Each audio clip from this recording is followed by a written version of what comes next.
In a previous video, I explained that anger is not such a bad thing. It can be used quite constructively to set needed boundaries, assert ourselves, or say no.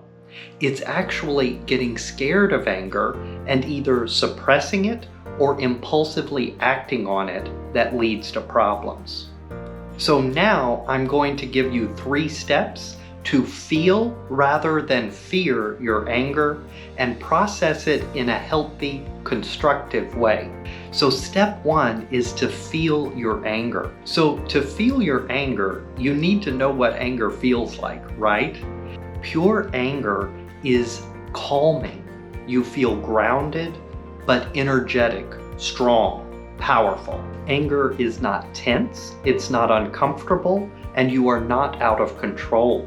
If you're feeling any of those things, you are still anxious about your anger, and you must regulate your anxiety. You can do this by reminding yourself that your anger is justified because it's telling you something important about a boundary violation that has occurred.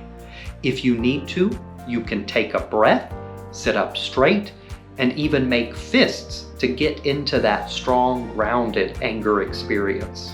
You can take a moment right now to pause this video, think about something that made you angry recently, and try to feel anger without anxiety. Step 2 is to allow your mind to think about what the anger makes you want to do.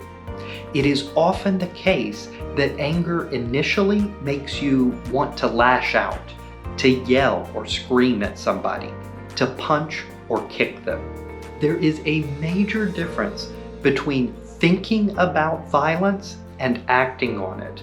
It is perfectly fine to think about lashing out at someone without acting on it, and it's often key to processing your anger effectively. Let me explain.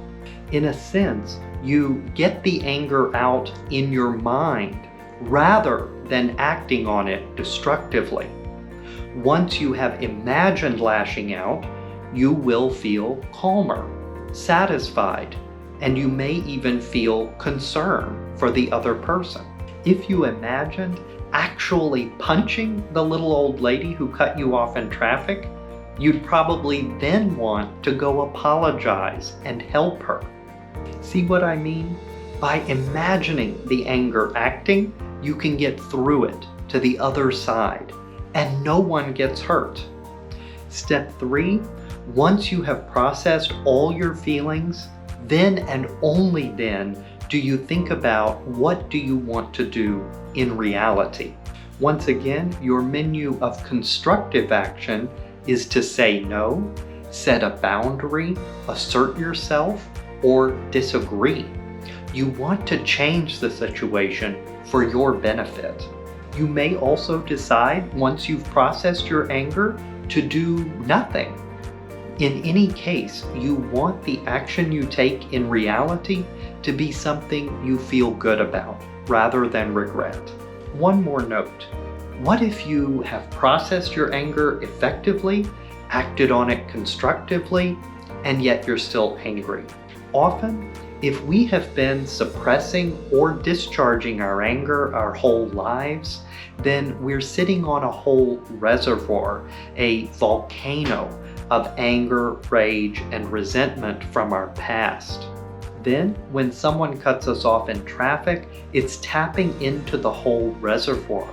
So we're not just angry at the guy who cuts us off in traffic, but it's tapping into rage at our ex-wife, at mom or dad, or other people from our past. So once you process your anger toward the immediate person who triggered it, it is necessary to go back in your mind to these past relationships as well. Use the same 3 steps to effectively process your anger toward these people. So does that help you to process your anger effectively? Can you use your anger constructively now? Do you know how to say no? Let me know in the comments. If you like this video, please give me a like and subscribe to my channel. Thank you so much for watching.